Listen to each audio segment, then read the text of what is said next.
23న ప్రపంచ వాతావరణ దినోత్సవాన్ని జరుపుకుంటాం. ప్రపంచ వాతావరణ సంస్థ ఏర్పడిన జ్ఞాపకార్థంగా ఈ రోజున ప్రపంచ వాతావరణ దినోత్సవాన్ని జరుపుకుంటాం. మనం పీల్చే గాలి, తినే ఆహారం, తాగే నీరు అన్ని కూడా వాతావరణంలో భాగమే. వాతావరణంలో మనం ఎదుర్కొనే అతిపెద్ద సమస్య వాతావరణ మార్పు. వాతావరణ మార్పుల వలన అకాల వర్షాలు, కరువులు, భూకంపాలు సంభవిస్తాయి. అలాగే వాతావరణ మార్పుల వలన గ్లోబల్ వార్మింగ్ కూడా ఏర్పడుతుంది. గ్లోబల్ వార్మింగ్ అనేది చెట్లను నరికేయడం వలన కార్బన్ డైఆక్సైడ్, మిథేన్ రెండు వాయువులు వాతావరణంలోకి వెళ్ళి ఒక దుప్పటి లాంటి వాతావరణ పొరను ఏర్పరిచి సూర్యకిరణాలు పరావర్తనం చెందకుండా భూమి వైపుకే నెట్టి భూగోళం వేడెక్కడాన్ని భూతాపం అని అంటారు. గోళం ఒకటే కాదు, ఓజోన్ పొర కూడా వాతావరణంలోని భాగమే. ఓజోన్ పొర స్టార్లో ఆరంలోని ఉంటుంది. ఇది మనల్ని అతి నీల లోహిత కిరణాల నుండి కాపాడుతుంది.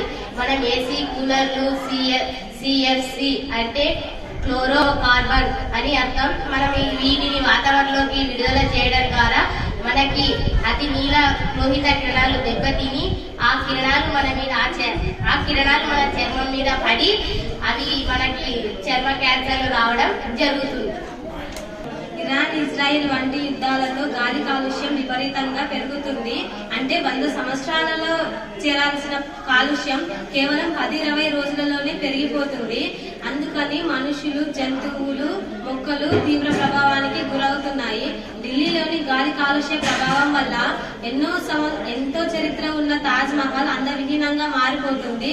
అంటే గాలి కాలుష్య వాతావరణాన్ని కాపాడాల్సిన బాధ్యత మన అందరి పైన ఉంది. అందుకని ప్రతి సంవత్సరం మార్చి 23న ప్రపంచ వాతావరణ దినోత్సవం మనం జరుపుకుంటాం. ప్రతి సంవత్సరం థీమ్ ఉంటుంది. ఈ సంవత్సరం థీమ్ ఈ రోజుని గమనించడం, రేపటిని రక్షించడం.